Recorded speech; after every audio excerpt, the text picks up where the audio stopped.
What I'm going to be speaking about is the split between spirit and matter. For centuries, the Judeo-Christian tradition has been splitting spirit and matter.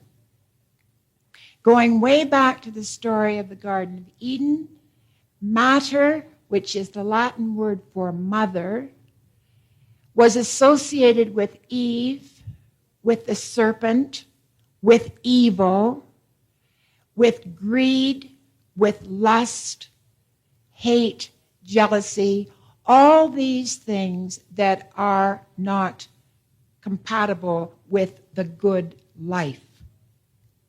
Spirit, on the other hand, was lifted up as the great ideal which we should all be trying to achieve.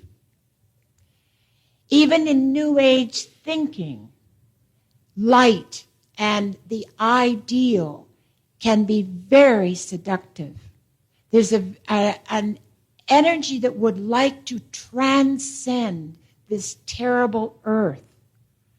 And in my work with addicts, I see again and again that the addict is trying to escape his own or her own humanity. Hates what it is to be human. Doesn't want to accept the lust, greed, war, filthiness of being on this earth. Wants to escape into some kind of transcendent reality. So that the gap between spirit and matter is getting bigger and bigger because we are living in an addicted society. And most of us know well enough the voice coming from spirit that says, you are not good enough. Spirit, when it is just allowed to float in a disembodied way, can be murderous because it is judgmental, it is self-righteous, and it says to us poor slugs down here, you are not good enough, you have not got courage, you can't even stop eating, you can't stop drinking, you really aren't good enough to be alive. Why don't you just give up and die? So that at the center of the dark, rejected side is a death wish. And the rejected side is this whole area that is in the body. It's denigrated, it is matter. And matter is somehow opaque, dense, less than spirit. And most of us, even when we're working hard to try to bring these together, this other voice keeps coming in. And we think we're not good enough. We shouldn't be greedy. We shouldn't be lustful. We shouldn't have hate. Only Saddam Hussein has hate.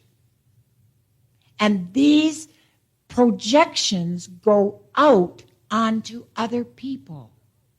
You see, because we reject our own humanity, we reject what Jung calls the shadow side.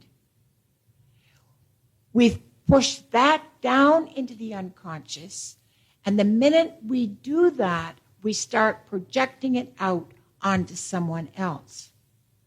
So that someone else has to carry our so-called darkness. What I'm suggesting is that we have to now begin to own our own darkness. Those of us who have been addicts or are addicts know what it is to have to accept our darkness. We have treated our bodies as garbage dumps. We have allowed them to be polluted with poison. We have run them until they're absolutely exhausted. Workaholism is an addiction as much as anything is. And in that addictive behavior, the body has been disowned. And the feeling that is in the musculature of the body is disowned. So that the very riches of what makes us human, the substance that makes us human, is disowned.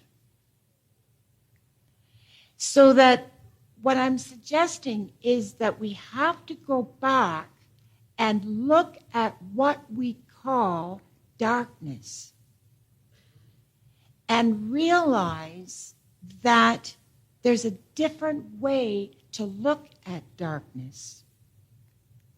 Darkness, of course, is associated with the feminine. The goddess was thrown out of our culture long ago. And as I'm looking at dreams, both individually and collectively, I'm seeing that the goddess is determined now to come back in a new way. She has never been conscious on the earth before. So that there's a new consciousness, a mutation in consciousness taking place. And it's our task to voice that consciousness. And to do that, we have to take a totally new look at what matter, mother, is.